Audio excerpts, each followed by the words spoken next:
Last February, I asked for a $700 million increase in the drug budget for the coming year. And now, over the past 6 months of careful study, we have found an immediate need for another $1.5 billion. With this added $2.2 billion, our 1990 drug budget totals almost $8 billion, the largest increase in history. We need this program fully implemented right away. The next fiscal year begins just 26 days from now. So tonight I'm asking the Congress, which has helped us formulate this strategy, to help us move it forward immediately. We can pay for this fight against drugs without raising taxes or adding to the budget deficit. We have submitted our plan to Congress that shows just how to fund it within the limits of our bipartisan budget agreement. Now, I know some will still say that we're not spending enough money, but those who judge our strategy only by its price tag simply don't understand the problem.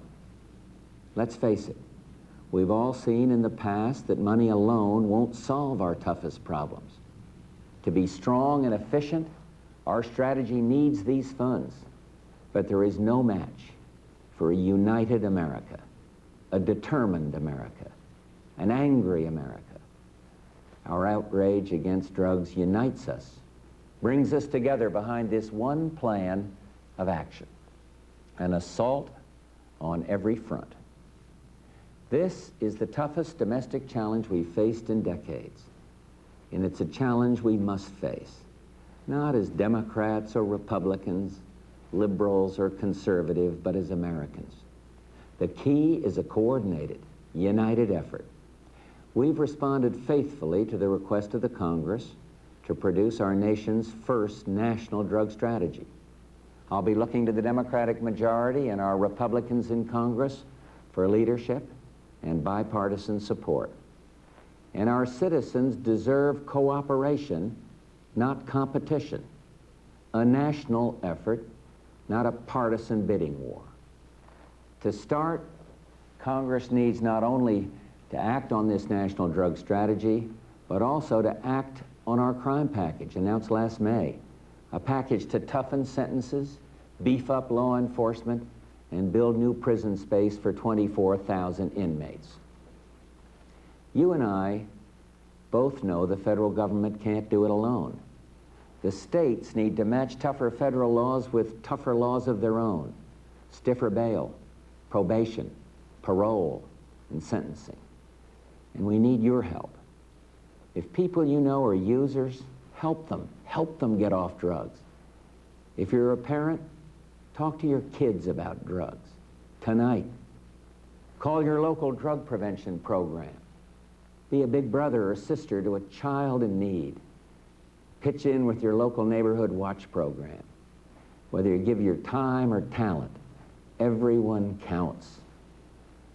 Every employer who bans drugs from the workplace, every school that's tough on drug use, every neighborhood in which drugs are not welcome, and most important, every one of you who refuses to look the other way. Every one of you counts.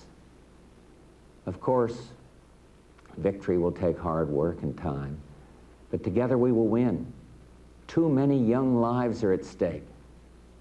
Not long ago, I read a newspaper story about a little boy named Dooney, who until recently lived in a crack house in a suburb of Washington, D.C. In Dooney's neighborhood, children don't flinch at the sound of gunfire, and when they play, they pretend to sell to each other small white rocks that they call crack.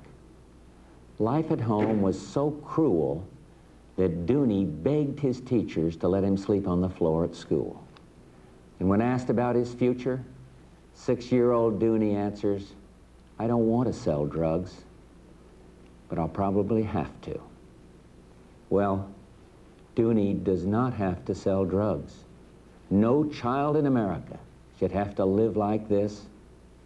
Together, as a people, we can save these kids. We've already transformed the national attitude of tolerance into one of condemnation. But the war on drugs will be hard won, neighborhood by neighborhood, block by block, child by child. If we fight this war as a divided nation, then the war is lost. But if we face this evil as a nation united, this will be nothing but a handful of useless chemicals. Victory. Victory over drugs is our cause, a just cause.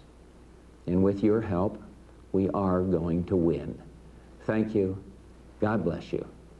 And good night. Live from the Oval Office inside the White House, President George Bush addressing public concern over the plague of drug addiction and violence, outlining his strategy for meeting the problem.